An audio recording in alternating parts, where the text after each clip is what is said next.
All right, folks, let's take a lighthearted journey into the fascinating world of mood disorders and brain science. Imagine your brain is a bustling, sleepful neighborhoods like prefrontal cortex, hippocampus, and media and more, each with its own job. Sometimes in mood disorders like bipolar or unipolar depression, the city hits a few traffic jams, problems, going what we call affective episodes. These can reoccur and their severity can vary from mild mood swings to full-blown episodes, but don't worry, recovery is definitely possible, especially with the right support. Now, what's happening under the hood? Well, structural brain abnormalities are common. Think of it, some neighborhoods being a bit enlarged or atrophied.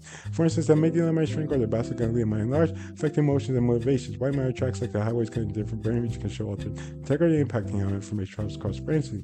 Speaking of the limbic system, which manages emotions, often shows changes like altered neurotransmitter signaling. Dopamine and serotonin are the dynamic duo here, influencing everything from mood to motivation. Sometimes the neurotransmitters go into overdrive or fall into a slump, leading to symptoms like anhedonia. The inability to feel pleasure or the ability to fast reconfiguration, moment-to-moment shifts in brain activity happen across networks like the default mode network, science network, and sensory motor networks, shaping our focus, emotional response, and even our physical movement. What about the brain's hardware? Frontal, prefrontal regions show volume changes affecting decision-making and impulse control. The subcortical areas like the hippocampus and the amygdala are also involved with abnormalities that can influence memory and emotional reactions. For example, neuroimaging often reveals increased basal ganglia size or decreased prefrontal volume in depression, hitting at how complex these changes are. On the molecular side, neurotrophins like brain-derived neurotrophic factor play a role in supporting neuronal growth and plasticity. Think of them as the brain's guardians. Single nucleotide polymorphism or genetic variation can influence susceptibility, and treatments like lithium or valproate boost neurogenesis and synaptic plasticity, encouraging dendritic growth and neural wiring. These changes help the brain adapt and recover. Now let's talk about chemistry.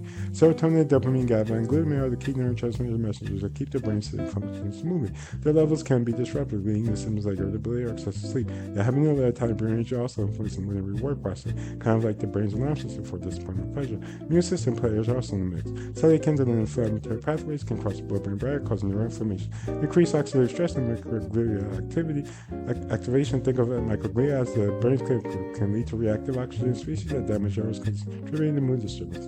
The HPA axis or stress response system often goes into overdrive, releasing cortisol and affecting mood cognition and even sleep. And speaking of sleep, it's sleepily intertwined with immune changes and mood. Poor sleep can fuel inflammation, creating a tricky cycle. The microbiome gut-brain axis reminds us that our gut-brain bacteria aren't just about digestion; they influence mood, immune response, and brain health too. Genetics add another layer of complexity, variation with enzymes like tyrosine and hydroxylase or tetrophine hydroxylase, affecting neurotransmitter synthesis, influencing mood and behavior. Meanwhile, neuropeptides and neurons and glial cells like astrocytes and dendrocytes support the structural and functional integrity of neural circuits.